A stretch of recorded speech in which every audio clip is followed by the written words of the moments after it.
रहीम इया का नाब्दु व इय्याका नस्तईन। अस्सलाम वालेकुम टू ऑल। तो भाई हमारी आज की डिस्कशन के अंदर हम एस्पेक्ट्स ऑफ होम्योस्टेसिस के ऊपर डिस्कस करने लगे हैं।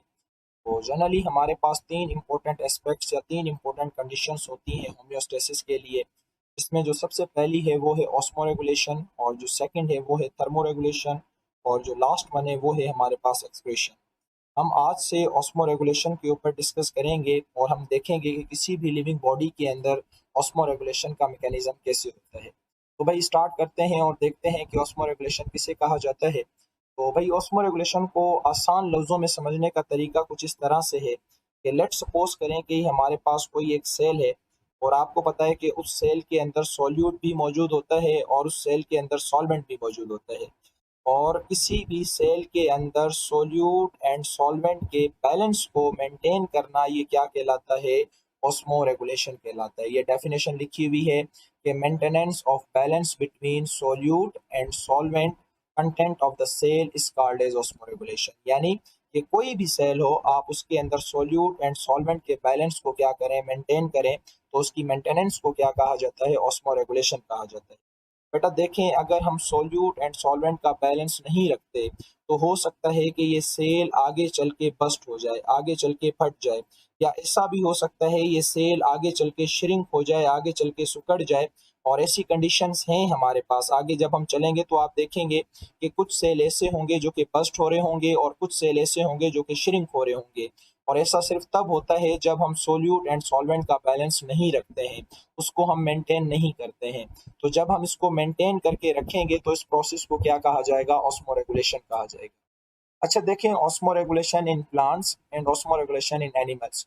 उसको स्टार्ट करने से पहले इस टॉपिक के अंदर कुछ टर्म्स इस्तेमाल होती हैं। हम पहले उन टर्म्स को समझेंगे और देन फिर हम osmo regulation in plants start करेंगे, ताकि हमें ऑस्मो रेगुलेशन का प्रोसेस समझने में आसानी हो। तो भाई हमारे पास जो सबसे पहली टर्म है वो टर्म है ऑस्मोसिस। तो लेट सपोज करें भाई ये हमारे पास दो सेल हैं, ये हमारे पास सेल ए है और ये हमारे पास सेल बी है। आप लोग क्या देख रहे हैं कि जो वाटर का मॉलिक्यूल है वो सेल ए से मूव कर रहा है सेल बी की तरफ। तो यानी कि ये आपके सेल की क्या है? प्लाज्मा मेम्ब्रेन है, जो ब्लू कलर की बनी हुई है प्लाज्मा मेम्ब्रेन है। तो आप देख रहे हैं कि सेल ए से जो है वो वाटर का मॉलिक्यूल आउट हो रहा है इस प्लाज्मा मेम्ब्रेन से, और सेल बी के अंदर वाटर का मॉलिक्यूल इस प्लाज्मा मेम्ब्रेन से इन हो रहा है। तो वाटर के मॉलिक्यूल की इन एंड आउट जो मूवमेंट होती है अक्रॉस द प्लाज्मा मेम्ब्रेन, ये क्या कहलाती है? ऑस्मोसिस कहलाती है। यहाँ पे लिखा हुआ है कि water moves in and out inside the plasma membrane. तो वाटर का जो मॉलिक्यूल है वो प्लाज्मा मेम्ब्रेन के इन एंड आउट क्या करता रहता है? मूव करता रहता है। जिस प्रोसेस के जरिए मूव करता है उसको क्या कहा जाता है? ऑस्मोसिस कहा जाता है। और आपने याद रखना है कि ऑस्मोसिस के अंदर जो मूवमेंट होती है ना, वो हमेशा उसके हायर कंसंट्रेशन से उसके लोअर कंसंट्रेशन की तरफ होती है। यानी कि यहाँ पे अगर वाटर का मॉलिक्यूल ज़्यादा है और यहाँ पे अगर वाटर के मॉलिक्यूल कम है, तो मूवमेंट कहाँ से कहाँ होगी? मूवमेंट ए टू बी होगी, यानी कि higher concentration to lower concentration होगी।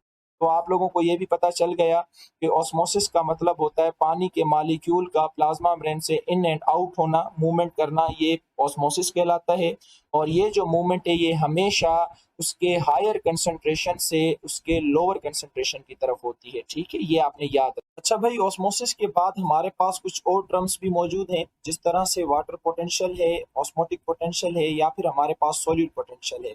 इन टर्म्स को हम कुछ इस तरह से समझते हैं कि लेट सपोज करें कि हमारे पास दो सेल हैं। एक को मैंने मेंशन किया है सेल ए के साथ और दूसरे को मैंने मेंशन किया है सेल बी के साथ।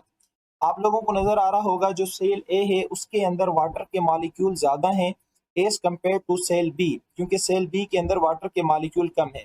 तो अब आप लोग मुझे ये बताएं कि वाटर के मॉलिक्यूल कहाँ से कहाँ मूव करेंगे।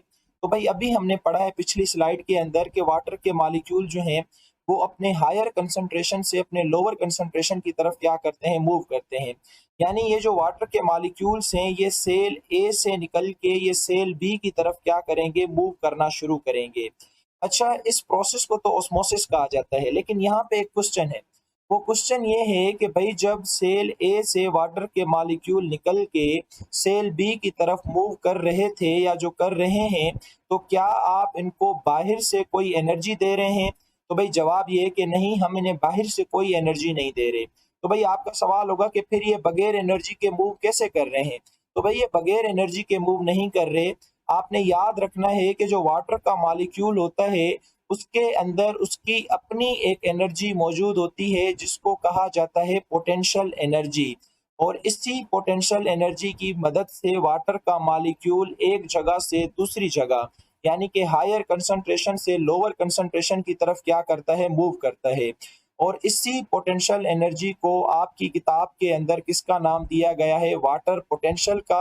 और इसी वाटर पोटेंशियल को दूसरा क्या कहा जाता है, ऑस्मोटिक पोटेंशियल कहा जाता है।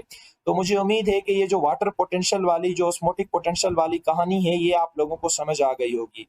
अच्छा, अब आप लोगों के ज़हन में एक सवाल नहीं आ रहा कि ये जो वाटर का मॉलिक्यूल है ये सेल बी की तरफ क्यों मूव कर रहा है? क्या कोई इसे बुला रहा है अपनी तरफ?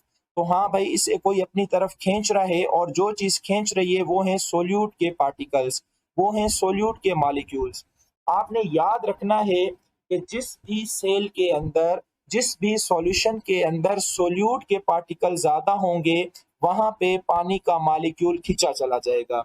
ये पानी की बहुत बुरी आदत होती है, वो जहाँ पे भी देखता है कि सोल्यूट की अमाउंट क्या है, ज़्यादा है, वो उसकी तरफ क्या करता है, मूव करना स्टार्ट कर देता है। तो ये जो सोल्यूट के पार्टिकल हैं इनके अंदर भी एक पोटेंशियल एनर्जी मौजूद है जो कि वाटर के मॉलिक्यूल्स को अपनी तरफ क्या कर रही है, खींच रही है।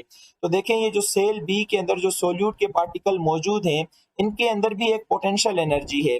और ये इस पोटेंशियल एनर्जी को किसके लिए इस्तेमाल कर रहे हैं, सेल ए से वाटर के मॉलिक्यूल को अपनी तरफ खींच रहा है।